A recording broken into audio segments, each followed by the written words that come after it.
how do you be a leader and inspire confidence and still be humility and not know things? We have to redefine leadership.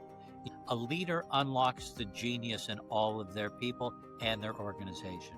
People who know a lot about something are awesome at making it better, but they rarely create breakthrough ideas. They're so wedded to the stuff they already do. If you have a leader that says they have all the answers and they don't even need you, they just need you to implement it, I'd leave wherever you are. I'd find some other place to work.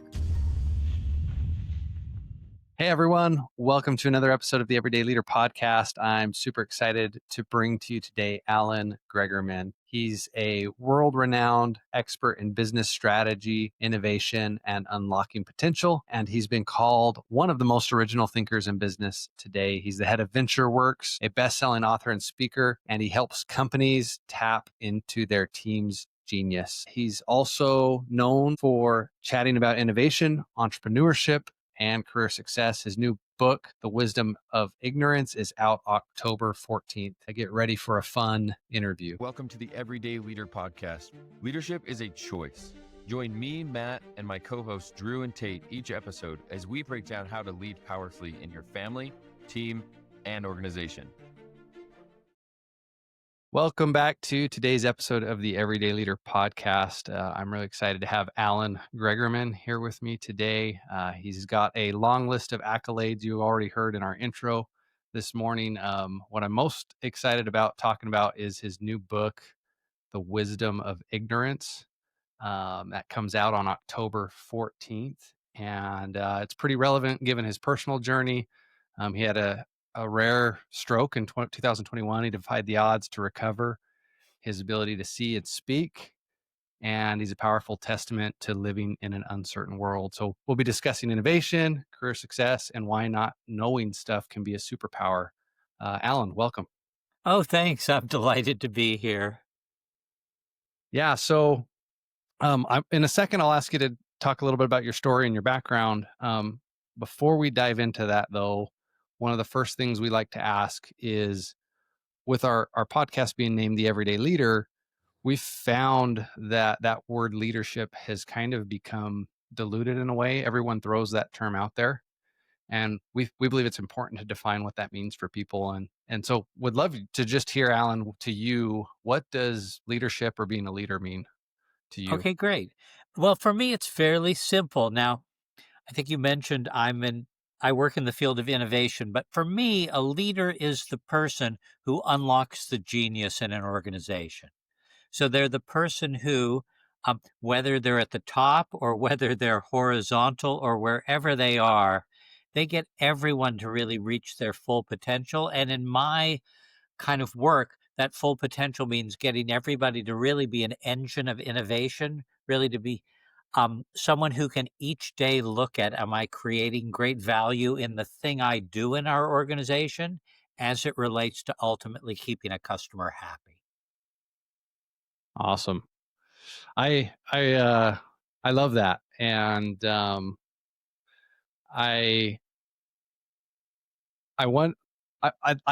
really curious to get into your book with you today, partially because I feel like I'm the type of person that's always relied on wisdom or knowledge. I'm one of those people that has confidence in that. And so I guess, but before we dive into all that, Alan, tell us a little bit about your story, why you're doing what you're doing, a little bit about your background for our listener and what they ought to know about you. Okay. So I have run our company for 37 years, and our company is all about business strategy and innovation. We help companies and organizations in the US and around the world to be more innovative and create greater value, and hopefully to protect themselves from being disrupted in a fast-changing world. I mentioned fast-changing world because we'll get to the first part of what you mentioned in a few moments, and that is why I believe we all need to have the right kind of not knowing because the world's changing so fast. How did I get into this? I got into it. I don't know. How do people get into starting a business? But I started my career. So I went to a vocational high school, and I can say I wasn't the most focused high school student. I mean, I'd like to say that I was like awesome in high school. And so kind of talking with my dad, it became clear that I should probably work a little while before I went to college, that I would maximize the value of college and maybe be a better student. I went to work for Westinghouse, which at the time was a great American company. I'm not even sure if they exist today. Um, but Right. I worked with them as what was called a propulsion technician, and I actually assembled subway cars in San Francisco. I was there Hmm. 2 years, and during the 2 years, I made 10 recommendations in their suggestion box for ideas I thought would make their operations better. And this was a huge production plant. It was like Yeah. 800,000 square feet. We were making subway cars, which are big things. Um, None of my ideas, other than getting a note with each suggestion that said, "Oh, thanks for your idea, we'll consider it," none of them were ever responded to in the 2 years I was there. 3 years after I left, I got a note saying that several of my suggestions were implemented, but because I wasn't an employee, I wouldn't get the bonus attached to it. I didn't submit them for the bonus, but that was kind Right. of telling to me that if you stay at a big company, unless it's the right big company, the odds of being creative, and I like to think I'm somewhat creative, are pretty small. Then I decided to go to college, and it turns out that was really a good experience because I worked nights at Westinghouse, and I didn't want to spend the rest of my life working nights. So I was really focused as a college student. I actually did pretty well, and I actually went on to get a PhD. I hated being a graduate student. And so some of your listeners will realize that, at universities, there are a lot of people with big egos and they battle over things that don't really matter. Okay. So I Mm. really didn't enjoy that. So I finished my PhD, but I didn't want to stay at a university. I volunteered to work with entrepreneurs in Detroit who had started businesses and were trying to keep them growing. I loved doing that. And so I decided as a result of that, eventually I would start my own company. And my company would be about helping entrepreneurs and established companies to unlock their own brilliance. Awesome. Yeah, no, and I love that because I think a leader is someone who innovates. A leader is someone who inspires innovation and allows for innovation and dreams bigger. And so yeah, no, I kind of love this topic today and where there's like I feel like there's 100 ways we can go with it. And yeah, let's dive into the book that's coming out and the wisdom of ignorance and what that means. Okay, good. No, so that's fair. So let me and I do have a copy of the book in case any of your audience wants to see it. But imagine this, and we talked about it, and one of your comments really started to get at it a little while ago. Um, the world is changing super fast. We live in, I don't want to say it's a uncertain world, but in a way it's uncertain. We don't exactly know what the future looks like. So it's a little bit presumptuous to think that the skills I have today are going to enable me to be awesome and remarkable in the future. That doesn't mean they're not useful, but the reality is I'm going to have to keep learning new things. And if some of your listeners are in fields, whether it's software or AI or whatever the case is, that are changing super fast, the reality is the skills they have today absolutely won't be relevant in the future. They have to Right. learn new things. But more importantly than that, what I found, and I've been a consultant, is this going to be video because people will see I have gray hair, but I've been a consultant a long time. And so what I've learned is this: people who know a lot about something are awesome at making it better. Okay, they understand the ins and outs of it. If you have a product or a service you're really good at, you can figure out how to tweak it to make it more valuable. You can add AI to it. You can support it better. You can provide better technical support. You can use the cloud better, whatever the case is. But they rarely create breakthrough ideas. They're so wedded to the stuff they already do.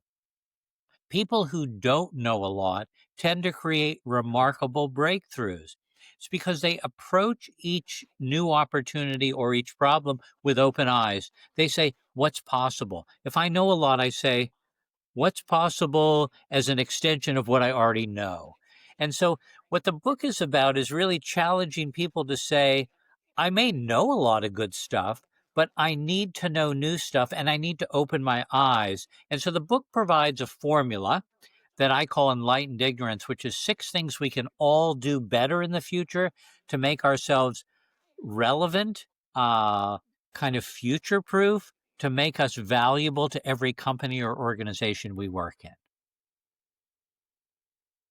Are you, can you share some of those, 6 things with us, or do we need to get Oh, the I'd book? be delighted. I mean, the truth is, to say I've memorized them after writing the book would be a bit of an understatement. Okay, so the first thing I want everybody to think about, we used to think that innovation was just like have a brilliant idea and that will be Mm, great. And as the example I hope I shared with my time at Westinghouse kind of points out, yeah, just putting a suggestion box out, even if somebody has a great idea, isn't going to get you what you want. So I want everybody, and part of enlightened ignorance is the idea that to make anything happen that matters, you need to be purposeful. So you need to begin with an idea in mind, a problem you want to solve or an opportunity you want to create. And that purpose should drive you. That purpose should get you super excited to wake up in the morning. So if you go into work each day and you go, God, I got to do another day of this, there's a few things going on. One is either the purpose isn't resonating or your leader's doing a bad job of exciting you about what you're trying to accomplish, or the leader's doing a bad job of unlocking your genius so you feel like stuck. I just do the stuff in my inbox and that doesn't really matter to me. So purpose really matters. So I want everyone to think about, find something that you really want to wake up every day to make better, to do something different. Um, or say to yourself, I want to make something different. I don't exactly know the answer, but I'm going to let serendipity be my guide. I'm guessing almost all of your audience has used Uber or Uber Eats. Okay. Uber wasn't probably, yeah. started by two guys who were in the taxi cab business. Uber was started by two friends in Paris, France. I mean, they're Americans, but they were in Paris in the winter, couldn't find a taxi. And they said to each other, technology's changed. Isn't there like GIS or GPS technology? Can't I actually kind of move two things that are in different locations toward each other, like a person with a car and a person who needs a ride, and have them meet at a place and then get a ride? That's like a breakthrough. But it wasn't happened because they were experts in it. It happened because they were open minded about a problem that they suddenly wanted to solve. Yeah. No, that's awesome, and I love that idea. And it's funny because I, as a coach and a consultant myself, it's interesting how when sometimes when you're in the weeds of your business or the weeds of your life or the weeds of whatever's going on, you can't always see the problems that are so clear around you, Oh, and no, kind of well, coming right. in. No, And so, yeah, no, you're I've seen exactly that where right. I come in sometimes and they're telling me what's going on, and I'm like, "This is all you've got to do." And I look like the genius, and it's like, no, I just I don't know a lot about you, but what I do know is this is a quick and simple fix, and if we just change that, it'll unlock a lot of things in your life, in your business. Yeah.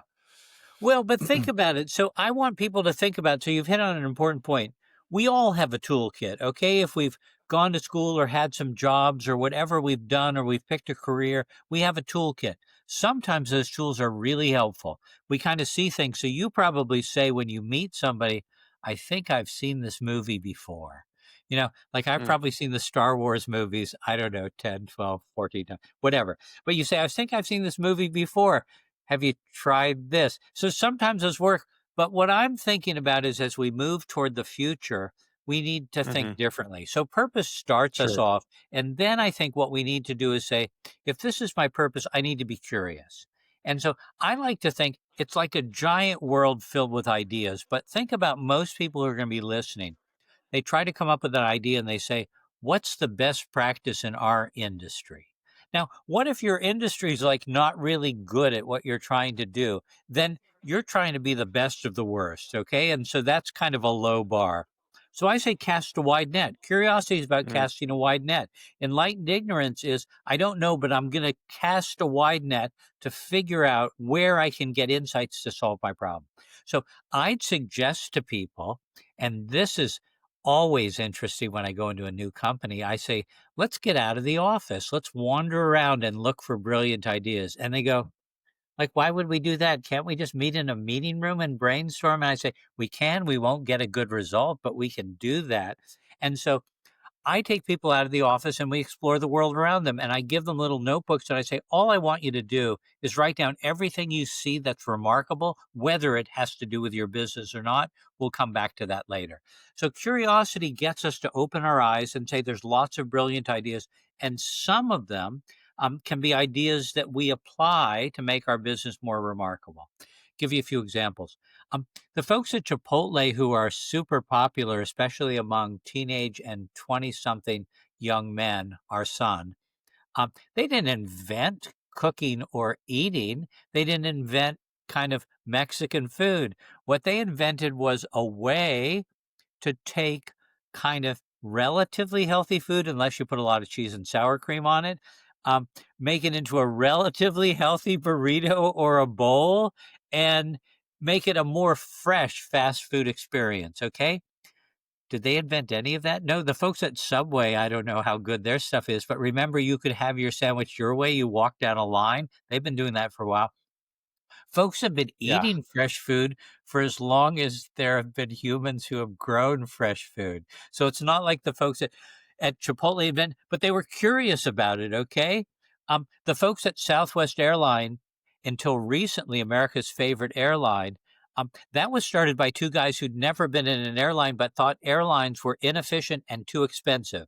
They imagined that anyone who could afford a bus ticket should be able to fly in an airplane. And so on the back of an envelope at a hotel bar in San Antonio, they drew up their idea for a new airline. They were curious about what was possible. So curiosity is key. The third, which I think is vital for us to think about, is the idea of humility, you know? And so Mm. that's where expertise like whacks us in the head because we don't, how many people who are listening want to show up at work and look like they don't know stuff? Like we dread getting invited to a meeting and having someone call on us. Just like when we were in college, we dreaded sitting there and having the professor call on us and say, Drew, do you know the answer to this? And you'd go, oh God, was that in the homework assignment? No, you probably were a great student. But so we dread because it's a bad look to look like you don't know stuff. And I want it to be a good look because let's be honest, I don't know most things. That's okay. But if I'm curious about them and I want to learn more, I'm like, I'm excitement waiting to happen. And so we got to be humble. We got to admit what we don't know, or we got to admit even what we do know might not be the best way to solve a problem. So that's humility. The fourth is respect, and that's the idea that brilliance can come from anywhere. And so Mm. I suggested I take people wandering, but I want people to really wander around. I want them to connect with strangers. I want them to think about other cultures that have solved problems. It's interesting. I get to travel a lot. And so, if I'm in Phoenix or some warm place in America, and the weather gets really warm, what are people doing? They're wearing like shorts and a t shirt or less a tank top. And then they're wearing sunscreen so they don't get burned, right? Because that's how they keep cool. If I'm in the Middle East or a place that's hot all year round, people don't wear shorts and t-shirts. They cover their body with like flowing clothes that create a bit of air conditioning between their clothes and their bodies. Um, that's kind of useful to know, isn't it? But because I'm an American, of course, I don't pay attention to those people, even though for thousands of years they've kept cool without sunscreen. So, yes. So I just want people to be respectful of other people. Then I want people to be future focused. I want people to actually pay attention because as we talk, the world is changing super fast. And we can figure out how it's changing by just paying attention. But if I go to my office or if I'm working remotely and sit at my dining room table, I don't notice the world changing outside. So I got to get out there and see how it's changing. And then the last thing I want people to think about, the sixth element of enlightened ignorance is we all have to be paranoid. And so now that sounds a bit negative, doesn't it? But here's what whether or not you like it, somebody is following you. Somebody is following your company and somebody's going to eat your lunch. Somebody's figuring out a better way to do what you do using technology, probably. And so if you're not constantly looking behind your shoulder and then saying, who's catching up on me? I better disrupt myself first. You're going to lose. Okay. Mhm. That's a lot of stuff. I'll leave Great. that. All right. I want to ask you about kind of going to the idea of leadership. right? How do you be a leader and inspire confidence and still be humility and not know things? Like, Oh, how do no, you so balance that's okay, so we have to redefine. So that's a great question. We have to redefine leadership. So that? remember, I didn't say at the outset when you asked me what I thought a leader did, that a leader was like the smartest person on the planet and they knew everything and I Right. looked up to them. I said a leader unlocks the genius in all of their people and their organization. So if you go back, and I won't reiterate these 6 things. Leaders have to be the first to embody these 6 ideas, okay? So leaders have to be the ones that help us see a clear purpose, something worth doing. We need to do something that really matters. Um, I like to spend a lot of time outdoors. When I can afford it, though, I generally like to buy things on sale. I shop at Patagonia. Some of your customers might shop there. Patagonia is a remarkable example because they make outdoor clothes, outdoor products for hiking, climbing, things like that, with a focus, a purpose on protecting the very planet in which they send people out into. They want to protect America's natural places so that generations in the future will be able to hike, climb, camp, kayak, enjoy them. Okay, that's a purpose. I go in, if I work at Patagonia, I go in every day and say, make great stuff for people who are trying to experience the outdoors and make sure our stuff doesn't harm the planet. That's kind of a cool thing. So leaders need to be purposeful. Then leaders need to say, this is what we're trying to do. We need to be different in the future because the future will be different. Let's all together figure out how to do this. That's kind of cool, I think. I didn't once say leaders have to say, I have all the answers coming. If you have a leader that says they have all the answers and they don't even need you, they just need you to implement it, I'd leave wherever you are. I'd find some other place to work. So you Yeah. want a place where the leader says, we don't know it all, but together we'll figure it all out.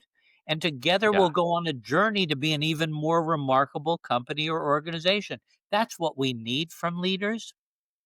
And then the rest Yeah. fall into play. But leaders really need to model this behavior. Leaders need to say, it's okay to wander around looking for ideas. It's okay to pay attention to the future. We all need to look behind our backs to see who's following us. Yeah. And now say you've said it twice. Say it one more time. You say a leader unlocks. The Uh, genius in all of their people and their organization. So think no, about it. I love that. Everybody in everyone who's listening, their organization, even if they're successful, has way more potential than they're actually capturing right now. The leader's job is to Yeah. unlock that potential, not to say, hey, we're awesome now. Let's just keep doing this until the end of time, until customers stop buying our stuff. Like that would be insane, right? Um, and so we Right. can't do that. And it's interesting to me because I go into companies all the time and folks say, well, so we really don't need to innovate much because the customers love what we do. Okay. And I go, they love what you do because they haven't seen anything better yet. Once they see something better, they're out of here. So you better be the ones that Right. create better for them. Like Blockbuster. Blockbuster. So when was Drew? You're young, but you probably remember as a kid maybe going I into a do. Blockbuster with your parents. Right. So Blockbuster had 9,000 stores. Okay, these people believed people will be renting videos. What was it? Was it like a VHS video? They'll be initially Yep. renting like VHS videos till the end of time. There's one Yeah. Blockbuster store left today. It's in Bend, Oregon, and it's only because it's a community hangout. It's a relic. I think that's a great example. And what what I love about what you're talking about, Alan, is I think one, just the purpose is so important of a group or an organization. The purpose has to be bigger than the leader.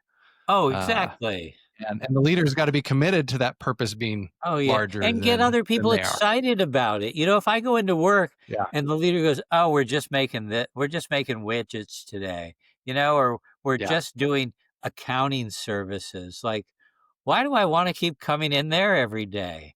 But if a leader says the stuff we make enables people to live a fuller life, or enables them to do this, or whatever the case is, or our services, even accounting services, help all of the businesses we work with to be way more profitable and successful. Now I'm actually relatively energized to go there. Yeah. Yeah, and I find we're in an age where that's just becoming more and more important, where people are more driven by the purpose than the paycheck. Oh, And yeah, I don't know if you've seen that, Alan, or what are your thoughts on that?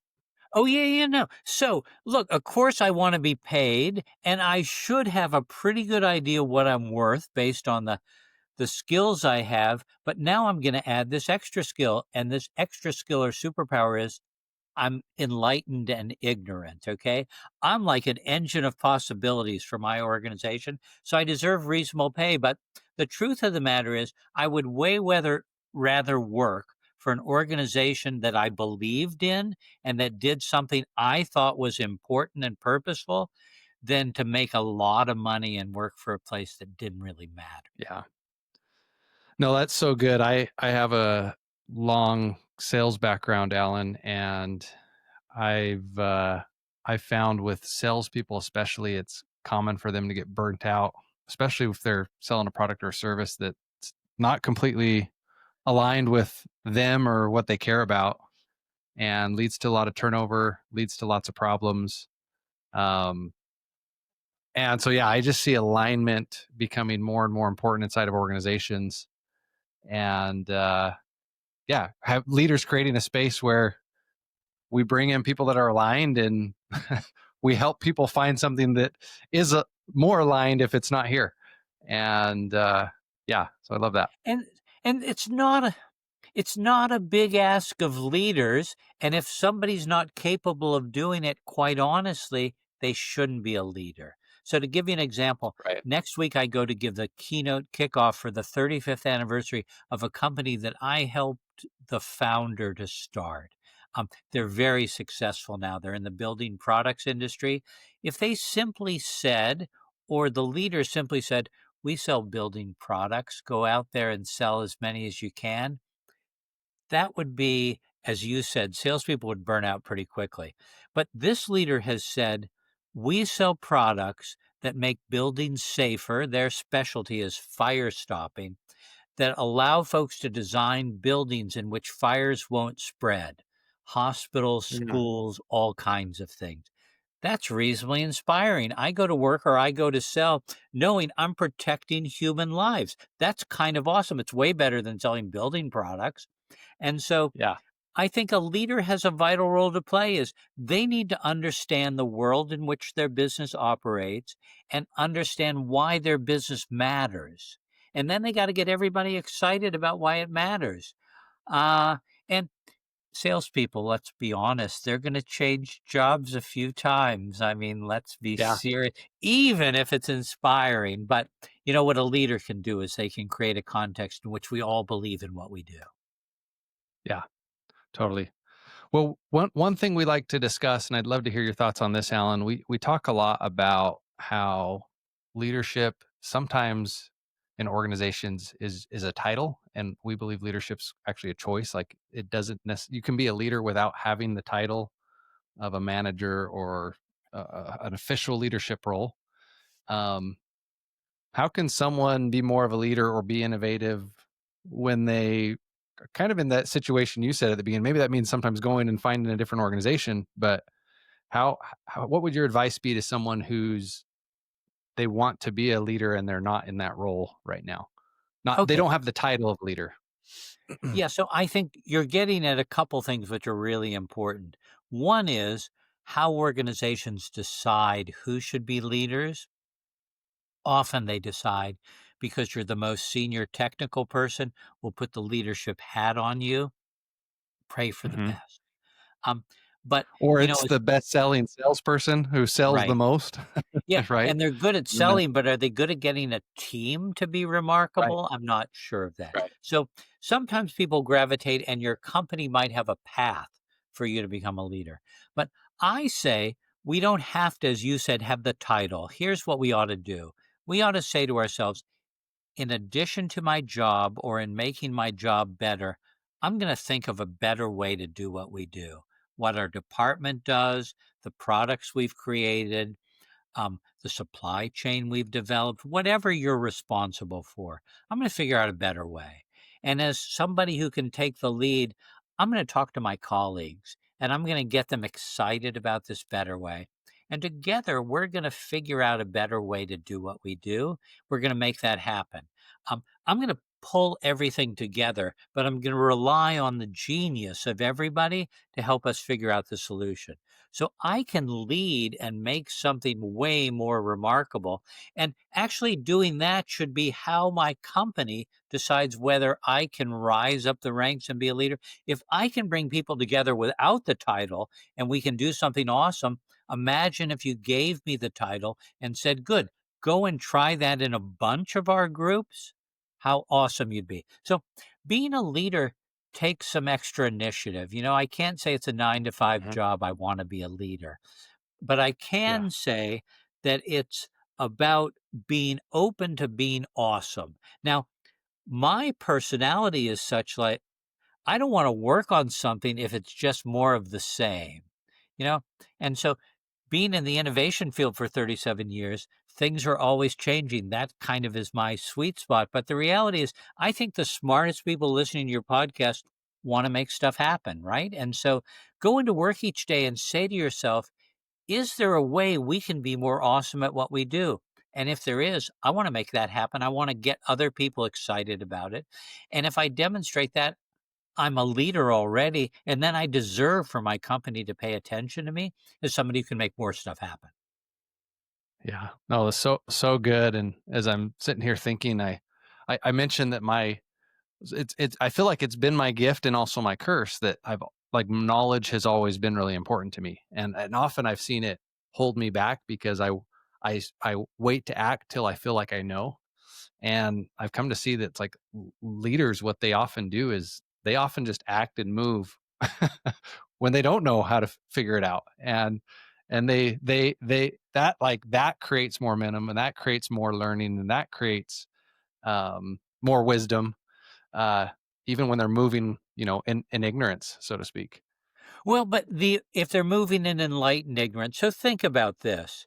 Um, Right. Yeah. if we It used to be that companies wouldn't launch a new product until they'd perfected it, right? So they kept it in Right. their building under wraps, non-disclosure agreements, don't tell anybody about it until it's perfect and we get it out there. Now, by the time we get a perfect product out, the market has moved away. So some of your listeners might have a Dyson vacuum cleaner, the $2,000 vacuum cleaner that was the first cordless vacuum. He had 5,000 iterations, literally 5,000, before it was showtime for that vacuum cleaner. How would we do that today with what we call a minimally viable product? Three friends Mm. over a weekend drink their favorite IPA, eat an artisan pizza delivered from Uber Eats, and write on a blank index card, here's my idea for a new vacuum cleaner. Then on Monday, they share it with some potential customers. Then the customers say, I don't like this, I don't like this, I like this, I like that. And then they tweak it. It's a minimally viable product. It's good enough that somebody would want to try it. And then the customer helps to make it better. Okay. So I always say, if you got a great idea, just get started. You'll figure it out. You'll find the right information.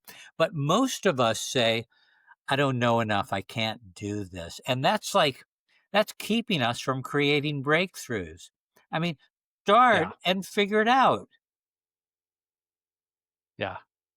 No, as you're talking about that, I just think of, not everyone, whether people like this company or not, Tesla, they announce a new vehicle years ahead of time and let people start putting deposits towards a vehicle that's not Right. even real yet.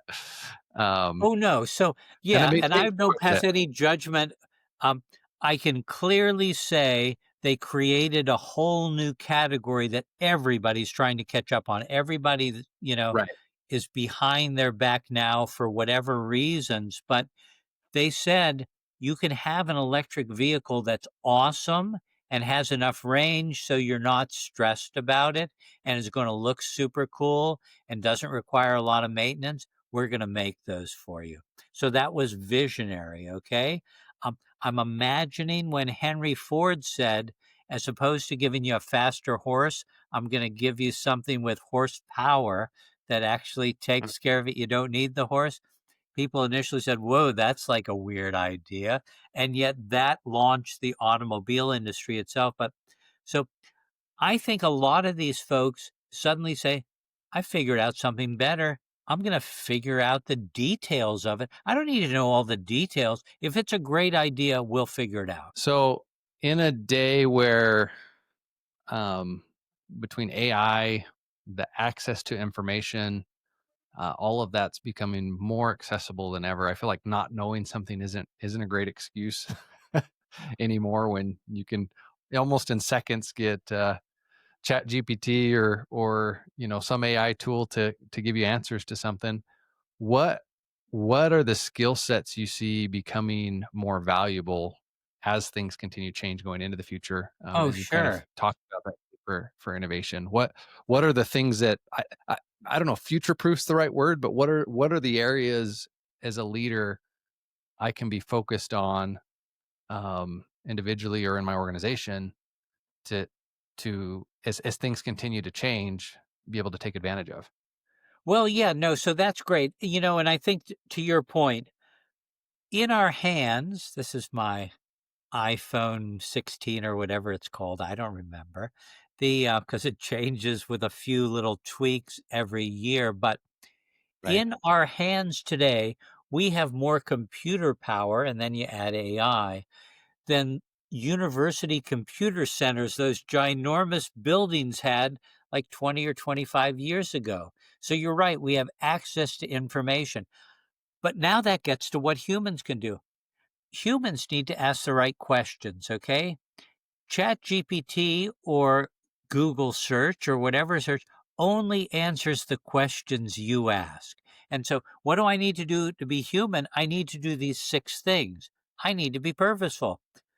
ChatGPT is not going to define for you a compelling purpose. I mean, I guess you can go in, I Right. haven't tried, and say, I'm a nice guy. I like this, this, and this. What's a compelling purpose for me that I can start a business in? So you could do that. I wouldn't follow that. So humans need to figure out a direction to take that matters to them and to the world. Humans need to be curious. Humans are the ones that connect dots. I can do all kinds of chat GPT kind of queries. Eventually, with all this information, I got to figure out and make sense of it. Right. Okay. It's not making sense. I can say make sense of this, but I can do it better because humans connect dots. Humans see opportunities. And so that's what I want to do.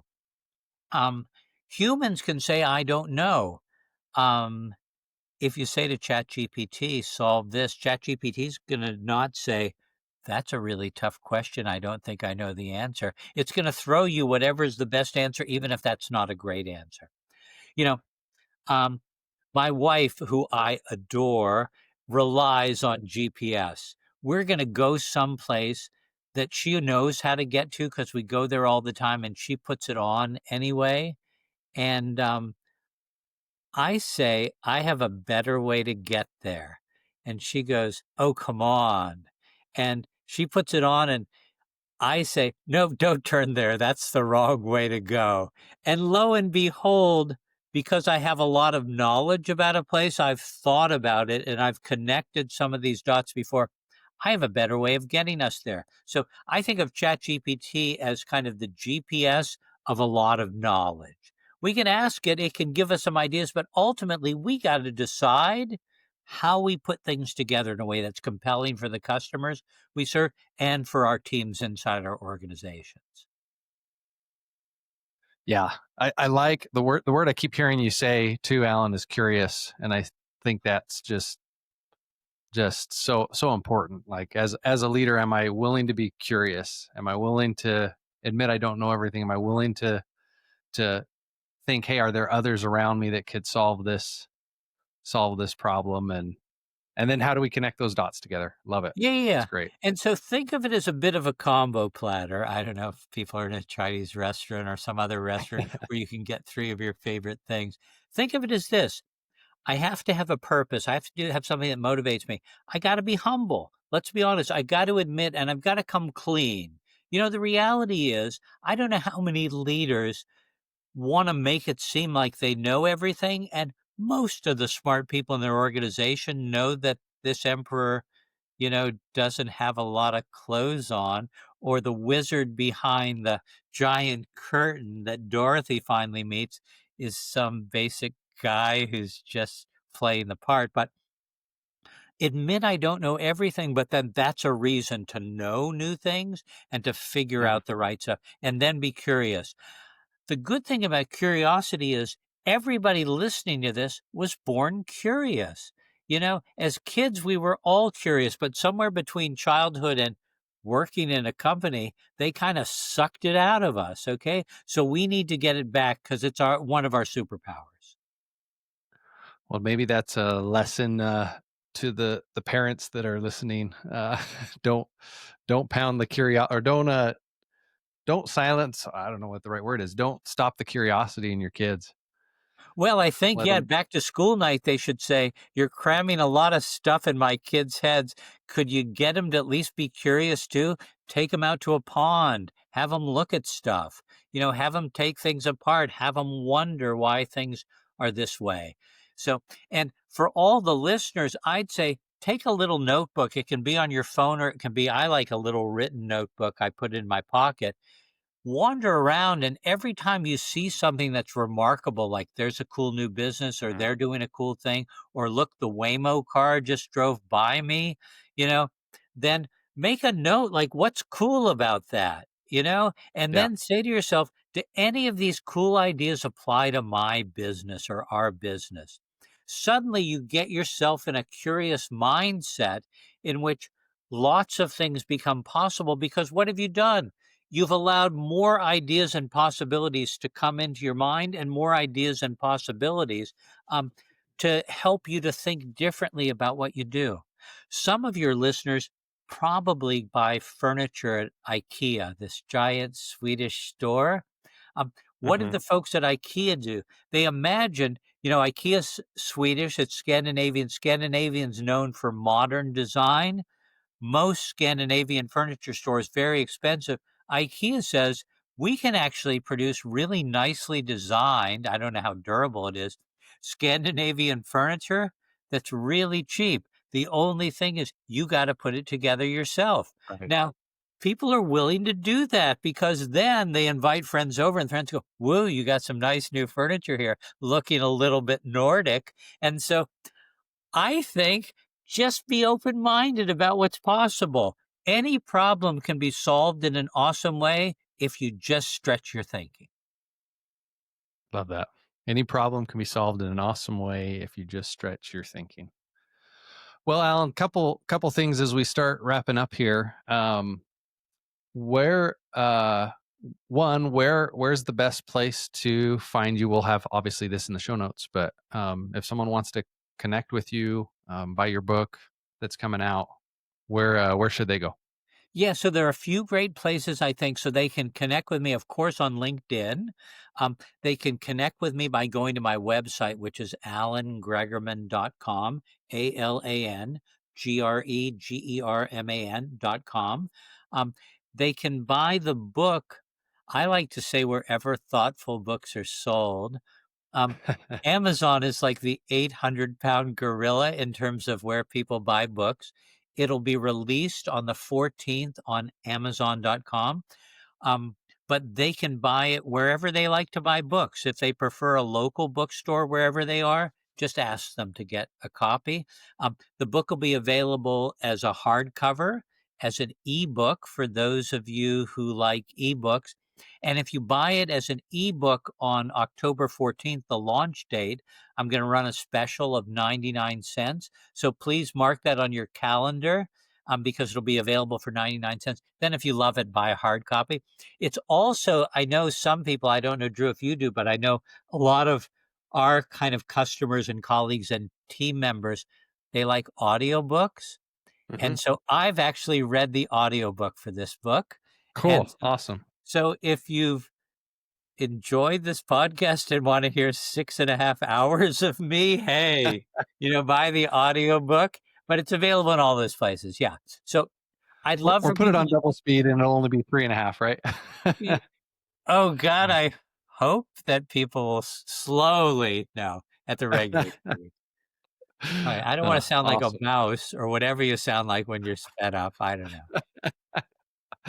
No, that's great. Yeah, no, be sure to check out his book. We'll make sure to have links where you can access it. This episode is going to release right before your book comes out. Awesome. Thanks. So take advantage of the 99 cent digital version of it. I love audio, so I'm excited to get that the audio version of it myself. And yeah, as we wrap up here, Alan, one of our favorite questions to ask our guests is how do you want to be remembered, Alan? And Oh, maybe specifically as a leader. oh, wait a minute. Are you writing my tombstone already? Gosh. Okay. So here's how. No, I don't know. I'm hoping I'm not thinking about it. I want to be remembered as somebody who loves business, who is committed to helping businesses to grow, um, who likes to write books and get ideas out there, as somebody who speaks a lot and loves to kind of get in front of audiences and share ideas. I also do a lot of volunteer work in the community. So especially with kids, I do a lot of work with kids trying to help them to unlock their potential, and I do that as a volunteer. Um, I like to be remembered as a nice guy, actually. I mean, I think in a world in which not everybody is nice, I think you can be awesomely successful in business and still be a nice person.